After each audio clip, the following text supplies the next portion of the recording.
मोरारजीभाई देसाई आले, जगजीवन राम यायचे, आपले गोपीनाथ मुंडे आपले वडील यायचे, प्रमोद महाजन यायचे, बहुगुणा यायचे, अटल बिहारी वाजपेयी साहेबही आले, काँग्रेसचे अनेक दिग्गज नेते आमच्या घरी यायचे आणि या सगळ्यांना चहा देण्याचं काम आम्ही करायचो. आणि त्यावेळी या सगळ्यांना जवळून पाहिल्याची संधी मला मिळाली.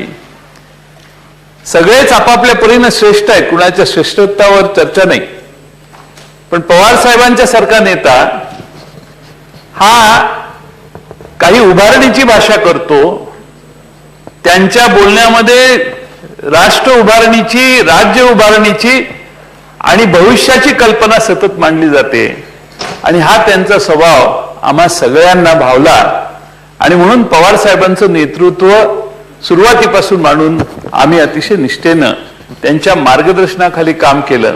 आज माझ्यासारख्या कार्यकर्त्याला आणि असंख्य महाराष्ट्रातल्या देशातल्या कार्यकर्त्यांना हा अभिमान आहे की आपले नेते पवार साहेब आहेत की ज्यांच्या मार्गदर्शनामुळे आपल्याला काम करण्याची संधी मिळाली. मला या ठिकाणी खरं म्हणजे पवार साहेबांच्या 6 वेळा विधानसभेच्या निवडणुका झाल्या. या सगळ्या 50 वर्षात 7 वेळा लोकसभेवर पवार साहेब निवडून गेले, विधान परिषदेवर आणि राज्यसभेवर निवडून गेले. या सगळ्या त्यांच्या प्रवासामध्ये अध्यक्ष महोदय पवार साहेब हे खऱ्या अर्थाने मला असं वाटतं की अजय आहेत, अजिंक्य आहेत, अपराजित योद्ध्यासारखे आम्हा सगळ्यांना पवार साहेब महाराष्ट्राला वाटतं. अध्यक्ष महोदय नुसता निवडणुकीचा विजय नाही तर कॅन्सर सारख्या दुर्धर रोगावरही मात करण्याची ताकद आणि मानसिकता पवार साहेबांनी दाखवली आणि कॅन्सरच्या आजारावर मात करून जीवनाची लढाई देखील साहेबांनी हसत हसत जिंकली. आणि म्हणून आम्हाला सगळ्यांना आणि महाराष्ट्रातल्या जनतेला त्यांच्या आत्मविश्वासाचं, त्यांच्या धीराचं आणि अध्यक्ष महोदय सगळ्यात मोठं म्हणजे महाराष्ट्रातल्या जनतेचा त्यांच्यावरच्या विश्वासाचा आणि प्रेमाचा हा सगळ्यात मोठा भाग आम्हाला त्यात दिसतो. अध्यक्ष महोदय पवार साहेबांनी अनेक लढाई जिंकल्या, अनेकांचा कदाचित पराभव 50 वर्षात केला गेला असेल त्यांच्या हातून, पण अध्यक्ष महोदय त्याचा दर्प, दुराभिमान त्यांना कधी शिवलेला मी ऐकला नाही, पाहिला नाही. त्यांच्यावर अनेकांनी टोकाचे आरोप केले. राजकीय दृष्ट्या टोकाचे आरोप होत असताना त्या सर्वांच्या बाबतीत कधी त्यांनी कटुपणा किंवा मनात किलमिश धरणं आणि त्यावर काही कृती करणं असं महाराष्ट्राच्या इतिहासात 50 वर्षात आपण कधी त्यांच्या कारकिर्दीत बघितलं नाही. आणि म्हणून अध्यक्ष महोदय माझ्यासारख्याला असं वाटतं की एका कवीच्या सुंदर ओळी आहेत 2 की आजन्म हारण्याचा कुठे सवाल होता, आजन्म हारण्याचा कुठे सवाल होता, जन्मताच माझ्या माथी गुलाल होता. अशा पद्धतीनं अध्यक्ष महोदय 50 वर्ष पवार साहेबांनी काम केली, पण त्याचा दर्प त्यांच्याकडे आजही कधी आम्ही पाहिला नाही, अनुभवला नाही.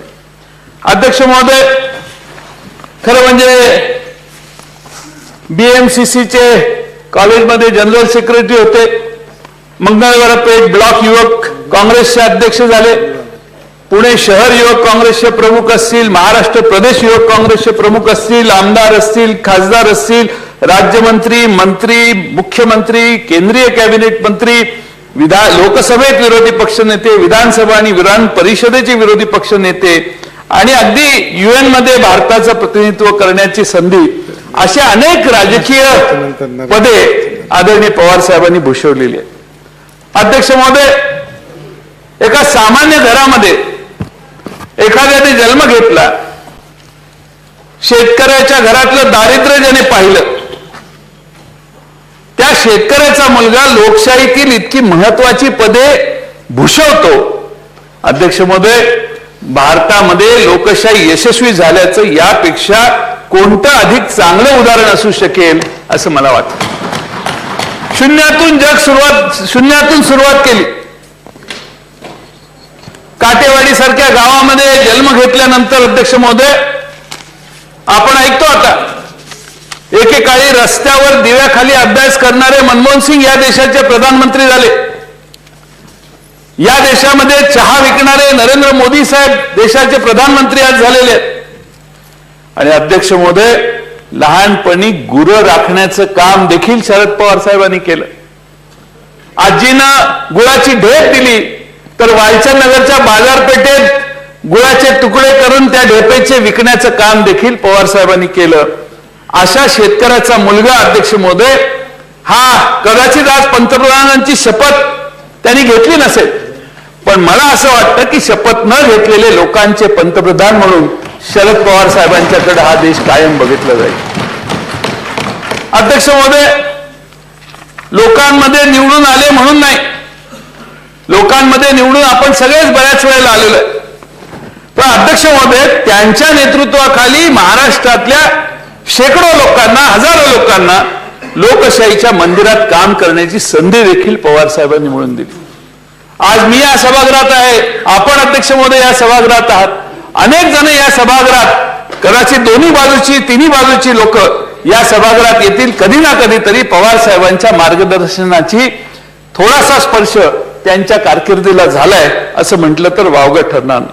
आणि म्हणून असं म्हणावंसं वाटतं अध्यक्ष महोदय की मागची 5 दशकं 50 वर्ष हे शरद पवारांच्या नावाचं, शरद पवार नावाचं युग होतं असं म्हटलं तर काही वावगं ठरणार नाही. अध्यक्ष महोदय शरद पवार हे व्यक्ती नाही आहेत. या 50 वर्षाच्या या सभागृहातल्या अनेक घटनांचा साक्षीदार म्हणून शरद पवार जसे आहेत, साक्षीदार तर अनेक असतात, पण त्या सगळ्या घटना अगदी शब्दशः कशा घडल्या हे सांगण्याचं स्मरणशक्तीचं फार अजब चिन्ह, अजब असं उदाहरण शरद पवार साहेबांच्याकडे. आपण साधा कोणताही प्रश्न या सभागृहातली घडलेली घटना आपण 50 वर्षातली सांगितली ते सभागृहात असताना, तर त्या घटनेमध्ये काय पार्श्वभूमी होती हे आजही पवार साहेब न विसरता आणि त्यातला कुठलाही तपशील न चुकता सांगू शकतात. आणि म्हणून अशा अध्यक्ष महोदय नेत्याच्या महाराष्ट्राचा जर इतिहास लिहायचा असेल तर अध्यक्ष महोदय मला असं वाटतं की शरद पवार राजकारणात येण्यापूर्वीचा महाराष्ट्र आणि शरद पवार राजकारणात आल्यानंतरचा महाराष्ट्र अशीच या राज्याच्या इतिहासाची विभागणी होईल असं आम्हा सर्वांना वाटतं. अध्यक्ष महोदय आपल्या महाराष्ट्रामध्ये अनेक वेळा आपण सभागृहात येतो, राजकीय कारकीर्द आपली येते संपते अनेकांची, पण अध्यक्ष महोदय या तरुण नेत्यांना या सभागृहात प्रवेश केल्यानंतर अध्यक्ष महोदय आपण एक फक्त सभागृह म्हणजेच आपली सगळी पूर्ण लक्ष केंद्रित करण्याची जागा असं नाही, तर समाजातल्या वेगवेगळ्या क्षेत्राशी स्पर्श आपला झाला पाहिजे ही भूमिका पवार साहेबांनी कधी नाकारली नाही किंवा कायम स्वीकारली. आपल्या शेजारी इथं एक्सप्रेस टावर आहे. अध्यक्ष महोदय रामनाथ गोयंका त्या ठिकाणी त्यावेळी बसायचे. रामनाथ गोयंका हे त्यावेळी या देशातले एक प्रभावशाली व्यक्तिमत्व होतं. अध्यक्ष महोदय पवार साहेब नुकते राजकारणात आलेले 67 साली त्यांच्या समोर म्हणजे रामनाथ गोयंका हे एवढं मोठं व्यक्तिमत्व होतं, पण त्यांच्या समोर राजकारणात करिअर सुरू करणारा तरुण नेता म्हणून अध्यक्ष महोदय एक धडपडणारा तरुण म्हणून पवार साहेब यांचं नाव त्यांच्या समोर कायम होतं. आणि ज्यावेळी रामनाथ गोयंका वारले आणि त्यांची डायरी ज्यावेळी त्यांच्या मुलाच्या हातात लागली त्यावेळी त्या रामनाथ गोयंका साहेबांनी या देशातल्या 10 अशा लोकांची यादी केलेली होती की ज्यांच्यासोबत त्यांना आयुष्यभर संबंध ठेवायची इच्छा होती. त्यातलं एक नाव म्हणजे शरद पवार साहेब होते. अध्यक्ष महोदय या देशातल्या उद्योगपतींच्या पासून या देशातल्या आणि महाराष्ट्रातल्या कानाकोपऱ्यात पसरलेल्या शेतमजुरांच्या पर्यंत या राज्यातल्या प्रत्येक तालुक्यातल्या जडणघडण मालकाने अध्यक्ष महोदय जगातून आदरणीय पवार साहेबांना आणि काकींना दोघांना त्या ठिकाणी निमंत्रित केलं. का तर माझा मुलगा आता माझा चार्ज घेतोय, म्हणजे देशभर जगभर अनेकांचे कौटुंबिक संबंध जिव्हाळ्याचे टिकवण्याचं, बांधण्याचं, निर्माण करण्याचं काम हे देखील राजकीय कारकीर्द आणि राजकीय क्षेत्र सोडून पवार साहेबांनी अतिशय प्रभावीपणाने केले.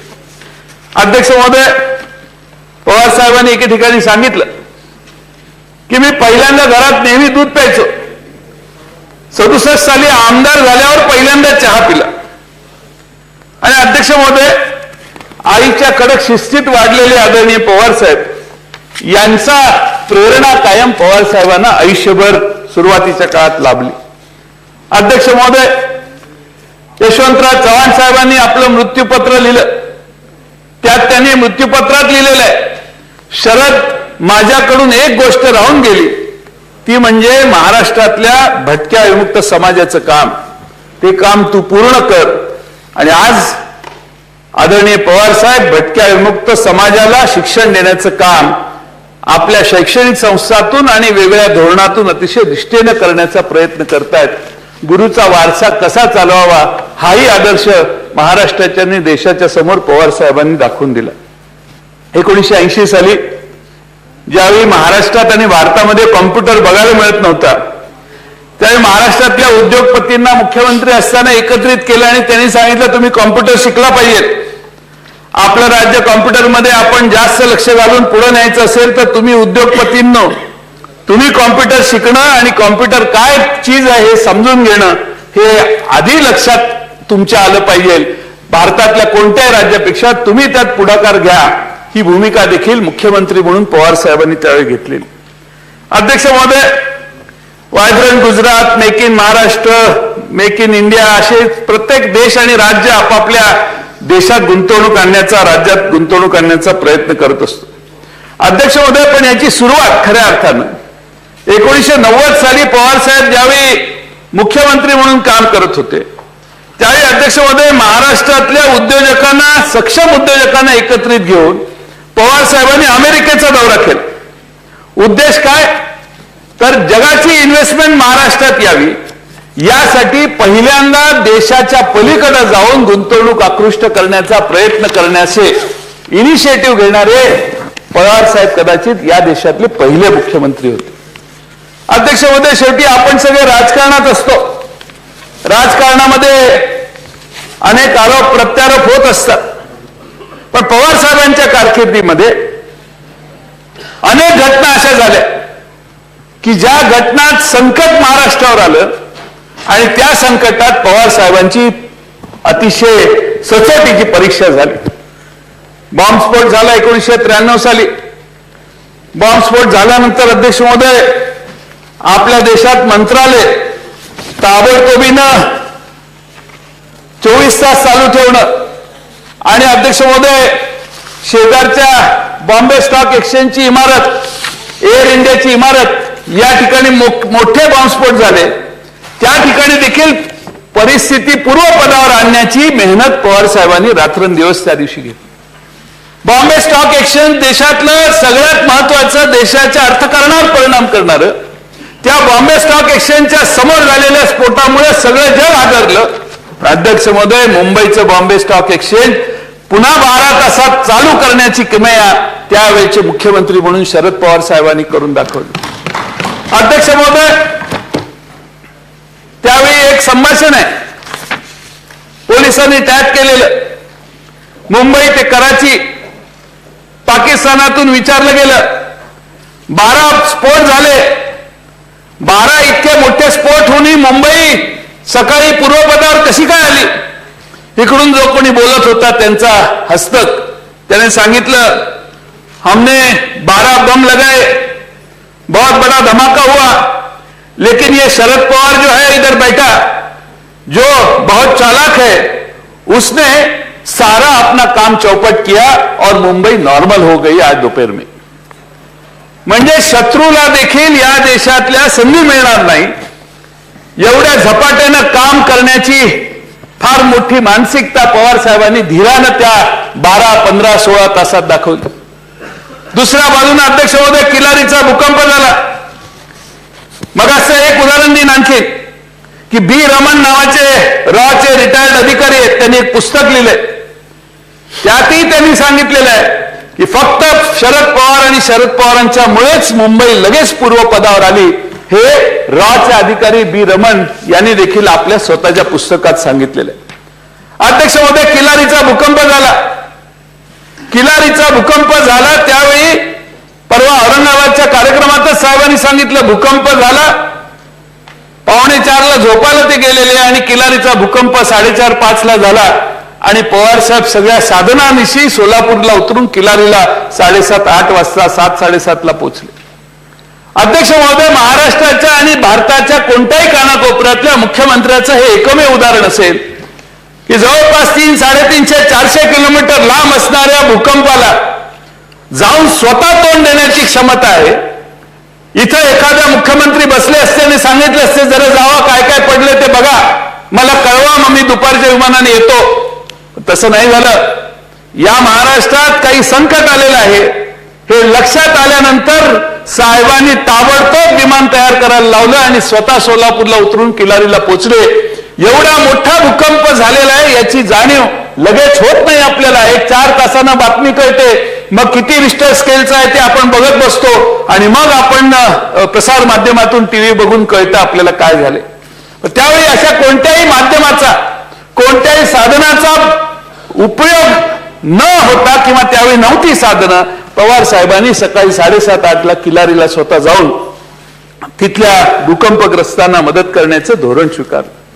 आणि म्हणून अध्यक्ष महोदय, संकट आलं की कसं वागायचं, संकट आल्यावर किती धारिष्ठाने या संकटाला तोंड द्यायचं, याचं एक ज्वलंत उदाहरण पवार साहेबच आहे असं मला वाटतं. आणि म्हणून अध्यक्ष महोदय, अटल बिहारी वाजपेयी साहेबांनी राष्ट्रीय आपत्ती निवारण संस्थांचं उपाध्यक्ष म्हणून, अटल बिहारी वाजपेयी साहेब त्याचे अध्यक्ष होते, पण हे काम बघितल्यानंतर अटल बिहारी वाजपेयींनी माननीय पवार साहेबांना राष्ट्रीय आपत्ती निवारण संस्थेचं काम बघण्याची जबाबदारी त्यावेळी सोपवली. अनेकांनी अनेक निष्कर्ष काढले, पण देशातल्या या प्रमुख प्रश्नांच्या विषयी कसं तोंड द्यायचं याचं मार्गदर्शन पवार साहेबांचं व्हावं त्या व्यवस्थेला, म्हणून अटल बिहारी वाजपेयींनी अतिशय दूरदृष्टीनं तो निर्णय घेतला.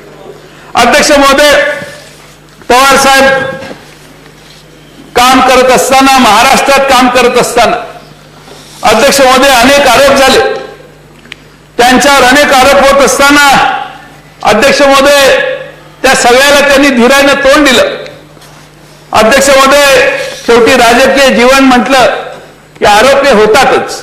आरोप होत नाही तसं नाही, कधी खोटे असतात, कधी खरे असतात आणि विरोधकांना नामोहरम करण्याची एक अलीकडं सोयीची पद्धत झालेली आहे की टोकाचे जाऊन आरोप करायचे, म्हणजे आपला जो कोणी विरोधक असेल तो नामोहरम होतो. पण अध्यक्ष महोदय, पवार साहेबांच्या राजकीय जीवनात फार मोठे आरोप झाले. आरोप होत असताना अध्यक्ष महोदय दाऊदशी संबंध म्हणून एक आरोप झाला. काय विषय निघाला तर दाऊदच्या भावाची मुलाखत तिकडे दुबईला कोणीतरी घेतली आणि अध्यक्ष महोदय त्या महिलेला, दुबईला पत्रकार महिलेला, तिने त्या भावाला प्रश्न विचारला की तुम्ही शरद पवारांना ओळखता का? तो म्हटला की शरद पवारांना कोण ओळखत नाही, ते महाराष्ट्राचे मुख्यमंत्री आहेत आणि त्यामुळं सगळेच ओळखतात. एवढं कॅज्युअली त्याने दिलेल्या उत्तरानंतर जो गदारोळ झाला आणि आरोप झाले, निष्पन्न काही झालं नाही. पण त्यावेळी शरद पवार हे काँग्रेस पक्षाचं बलस्थान आहे, त्यांना नामोहरम केल्याशिवाय आपल्याला पुढे जाता येणार नाही अशी कदाचित राजकीय नीती त्यावेळच्या राजकारणातल्या लोकांची असेल. आणि म्हणून शरद पवारांच्यावर असे अनेक हल्ले झाले की ज्यामुळे पवार साहेबांना अनेक संकटातून जावं लागलं. खरं म्हणजे खैरनार होते, आता ते बिचारे आज नाहीये, पण ट्रकभर पुरावे देतो म्हणून महाराष्ट्र आणि महाराष्ट्रातले प्रसार माध्यमांनी त्यांना डोक्यावर घेतलं. लोकांना असं वाटलं की खरंच आता काहीतरी ट्रकभर पुरावे येऊन शरद पवार साहेबांचे राजकीय कारकिर्दी अस्ताला जाईल. पण आजपर्यंत तो ट्रक खैरणाऱ्यांचा कधी आला नाही. या राज्यामध्ये एकही कोणतीही कागदाची चिटोरी मिळाली नाही की ज्यामध्ये शरद पवार साहेब दोषी आहेत असा विषय महाराष्ट्राच्या समोर आला. अध्यक्ष महोदय, आम्ही एनरॉनचा विषय होता, एनरॉनच्या विषयामध्ये फार मोठे आरोप साहेबांच्यावर झाले. होत असताना अध्यक्ष महोदय त्या सगळ्या आरोपांना साहेबांनी तोंड दिलं. आमचं सरकार त्यावेळी जाणं असताना त्या एनरॉनचा एवढा मोठा घोषणा झाली समोरच्या बाजूने की आता एनरॉन आम्ही बुडवणार. माझ्या समोर अध्यक्ष महोदय पवार साहेबांनी एनरॉनवर केलेलं 9 ऑगस्ट 1995 भाषण आहे. आपल्यावर आरोप होत आहेत म्हटल्या सभागृहामध्ये त्या आरोपाचं खंडन करण्यासाठी त्या संधीचा वापर करणं ही आपली सर्वसाधारणपणाने पद्धत आहे. पण पवार साहेबांचं 9 ऑगस्ट 1995 भाषण वाचा. सगळ्या सदस्यांनी वाचलं पाहिजे. या भाषणामध्ये अध्यक्ष महोदय पवार साहेबांनी हा एनरॉन राज्याच्या आणि महाराष्ट्राच्या आणि भारताच्या उपयोगाचा असण्याच्यासाठी जी मागची पार्श्वभूमी आहे ही विशद करत असताना महाराष्ट्र ऊर्जेच्या क्षेत्रात कुठे आहे याचं अतिशय उत्तमपणाने वर्णन केले. समोरच्या बाजूने आम्ही एनरॉन बुडवू असं म्हणणारे एनरॉन बाहेर निघाला, पण त्याच्यावर पवार साहेबांनी कधी राजकीय भाष्य केलं नाही किंवा त्याच्यावर आम्ही सगळ्या भाषणात सांगायचो समोरच्या लोकांनी एनरॉन बुडवला परत काढला काय चाललंय, पण पवार साहेबांनी एनरॉन हा विषय राजकीय कधी केला नाही. महाराष्ट्राच्या उभारणीमधले जे घटक आहेत, महाराष्ट्रातल्या उभारणीचे जे महत्वाचे मुद्दे आहेत त्यात राजकारण येणार नाही, महाराष्ट्राची उभारणीच व्हायला पाहिजे ही भूमिका पवार साहेबांची आम्ही फार जवळून अध्यक्ष महोदय बघितली. अध्यक्ष महोदय 13 मार्च 67 ला पवार साहेब निवडून आले आणि 17 जुलै 1967 ला पवार साहेबांनी या सभागृहातलं पहिलं भाषण केलं आणि ते पहिलं भाषण त्यांच्या आयुष्यातलं हे कृषी सहकार शेतकरी या विषयावर आहे. अध्यक्ष महोदय पुढे जाऊन पवार साहेब भारताचे कृषी मंत्री झाले. भारताचे कृषी मंत्री झालेले पवार साहेब यांनी या देशातल्या कृषी क्षेत्रामध्ये काय काय परिवर्तन केले हे सांगून मी सभागृहाचा वेळ घेत नाही. पण अध्यक्ष महोदय 2-4 ठळक मुद्दे सांगतो. 2004 ते 14 मध्ये देशाच्या स्वातंत्र्यानंतर कधी झालं नव्हतं एवढं अन्नधान्याचं उत्पादन त्यावेळी झालं. तांदूळ, डाळी, कापूस, भुईमूग यांना स्वातंत्र्याच्या नंतरच्या काळातला सर्वात विक्रमी भाव मिळाला. अध्यक्ष महोदय 2004 मध्ये आपण 3.4 दशलक्ष टन तांदूळ निर्यात करत होतो. 2012-13 मध्ये अध्यक्ष महोदय हाच आकडा 10 दशलक्ष टन झाला. अध्यक्ष महोदय या देशामध्ये 2010 ला 6.2 अब्ज टन शेतमाल निर्यात करीत होतो. तोच आकडा 2012 मध्ये 39 अब्ज टन झाला. अध्यक्ष महोदय या देशामध्ये फळांचा निर्यात, भाजीपाल्याची निर्यात सगळं वाढत गेलं. जो देश अन्नधान्याची 2004 साली आयात करत होता तो देश अध्यक्ष महोदय 2014 मध्ये अन्नधान्याची निर्यात करणारा झाला. अध्यक्ष महोदय देशातल्या ऊस उत्पादकांना FRPचा कायदा करून कायमस्वरूपी न्याय, स्थिर स्वरूपी न्याय देण्याचं काम देखील पवार साहेबांच्या कारकिर्दीत झालं. अध्यक्ष महोदय यामुळं या देशामध्ये ग्रामीण भागाची अर्थव्यवस्था ताकदीने उभी राहिली पाहिजे ही भूमिका कायम पवार साहेबांनी ठेवली. आणि म्हणून बारकाईने आपण बघितलं तर 2004 आणि 14च्या मध्ये ग्रामीण भागात जास्त पैसा गेला पाहिजे ही नीती पवार साहेबांच्या आणि मनमोहन सिंग साहेबांच्या आग्रहामुळे बऱ्या प्रमाणात यशस्वी झाली. ग्रामीण भागात सुबत्तता वाढण्याचं ते एक प्रमुख कारण आहे असं म्हटलं तर वावगं ठरणार नाही. अध्यक्ष महोदय या त्यांच्या कारकिर्दीला उल्लेखनीय कामगिरी केली म्हणून 4 मार्च 2012 ला संयुक्त राष्ट्रसंघाने अन्न आणि कृषी संघटनेने त्यांचा गौरव केला. 2008 मध्ये डेट्रॉइट विद्यापीठाकडून आणि अनेक विद्यापीठांची नाव आहेत, एक 8-9 आहेत माझ्याकडे, मी सांगून वेळ घेत नाही, पण डेट्रॉइटच्या मिशिगन विद्यापीठाकडून तिथल्या डिलीट पदवी देण्याचं काम झालं. उत्कृष्ट संसदपटू म्हणून त्यांना 2003 मध्ये पुरस्कार मिळाला. अलीकडच्या काळात आपल्या केंद्र सरकारने पद्मविभूषण म्हणून त्यांना त्या ठिकाणी अध्यक्ष महोदय त्यांचे कामाची दखल घेतलेली आहे. अध्यक्ष महोदय राजकीय जीवनामध्ये अनेक संकट, अनेक आव्हानं त्यांनी पेलली. मराठवाडा विद्यापीठाचा नामांतराचा प्रश्न त्यांनी कशा पद्धतीने हाताळला हे आपल्या सगळ्यांना माहिती आहे. मग असे मुख्यमंत्री महोदयांनी सांगितलं मंडल आयोगाची अंमलबजावणी कशा चांगल्या पद्धतीने धारिष्ठाने मतांसाठी नाही तर त्या मागे राहिलेल्या घटकांना न्याय देण्याच्यासाठी कशी अंमलबजावणी केली हे मगाशी त्यांनी सांगितलं. अगदी 1994 साली महाराष्ट्रातला विदर्भ, मराठवाडा यांना न्याय देण्यासाठी वैधानिक विकास मंडळाची देखील निर्मिती अध्यक्ष महोदय पवार साहेबांच्या नेतृत्वाखाली या महाराष्ट्रात झाली, आपल्याला विसरता येणार नाही. अगदी महिलांच्या धोरणामध्ये या भारतामध्ये कुणी महिलांचा विचार करत नव्हतं, त्यावेळी अध्यक्ष महोदय पवार साहेबांनी 30% आरक्षणाचा विचार बोलून दाखवला आणि या सभागृहात तो मान्य करून घेतला. या सभागृहात मान्य झाल्यानंतर काही महिन्याने केंद्र सरकारमध्ये अध्यक्ष महोदय 33% आरक्षण आणण्याची धोरण स्वीकारण्यात आलं आणि त्यानंतर मी राज्याचा ग्रामीण विकास मंत्री होतो. त्यावेळी पवार साहेबांनी मला बोलवलं आणि सांगितलं, जयंत हे 50% करायला पाहिजे. मी म्हटलं साहेब 50% करायला तेवढ्या महिला भगिनी मिळतील का, त्याची काळजी तुम्ही करू नका. म्हटले 30% करताना देखील मला हाच प्रश्न विचारलेला, 50% करण्याची वेळ आहे, लवकर प्रस्ताव मंत्रिमंडळापुढे तुमच्या नेणं. पक्ष म्हणून मी तुम्हाला सांगतो की हे पक्षाचं धोरण आहे, तुम्ही ते मंत्रिमंडळापुढे न्या. आज 50% आरक्षण महाराष्ट्रात आणण्याचं काम आपल्याला अध्यक्ष महोदय झालेलं दिसतंय. मी यासाठी सांगतोय की जगाच्या वेगळे पण लोकोपयोगी निर्णय घेण्याचा कायम परंपरा पवार साहेबांनी देशामध्ये निर्माण केली. या देशामध्ये कुणी मागणी फारशी नाही, थोडीशी आंदोलनं चालू होती त्या काळात, पण या देशातल्या शेतकऱ्याला प्रश्न सोडवला पाहिजे, त्याच्या डोसक्यावरचं कर्जाचं ओझं बाजूला काढलं पाहिजे. यासाठी अकोल्याच्या विद्यापीठात जाऊन पवार साहेबांनी पहिलं सूतोवाच केलं. मी राज्याचा अर्थमंत्री होतो. मलाही आश्चर्य वाटलं की या देशातल्या महाराष्ट्राचं नाही देशाच्या कर्ज माफ करण्याची भाषा पवार साहेब बोलतात, हे कसं शक्य आहे. मी त्यांना साहेबांना विचारलं हे कसं शक्य आहे. अर्थमंत्री पंतप्रधान नाही म्हटले, हे करण्याशिवाय गत्यंतर नाही. आणि थोड्या दिवसांनी या देशात 71,000 कोटी रुपयाच्या कर्जमाफीची तयारी त्या तत्कालीन सरकारने केली. अध्यक्ष महोदय हे आपण लक्षात घेतलं पाहिजे. आणि म्हणून मिळालेल्या संधीचा वापर उत्तम करणं ही भूमिका अध्यक्ष महोदय पवार साहेबांनी कायम आयुष्यात जपली. त्यांच्या नेतृत्वाखाली काम करण्याची संधी माझ्यासारख्या कार्यकर्त्याला मिळाली, याचा मला अभिमान आहे. अध्यक्ष महोदय मला आठवतं 1999ला सत्तांतर झालं. पलीकडच्या बाजूला 90 साली सभागृहात आलेलो, 9 वर्षानंतर सत्तांतर झाल्यावर आम्ही सगळेच एकत्रितपणानं काम करणारे पवार साहेब त्यावेळी काँग्रेसमध्ये असतानाही हा विचार मांडायचे की नव्या पिढीच्या हातात राज्य दिलं पाहिजे.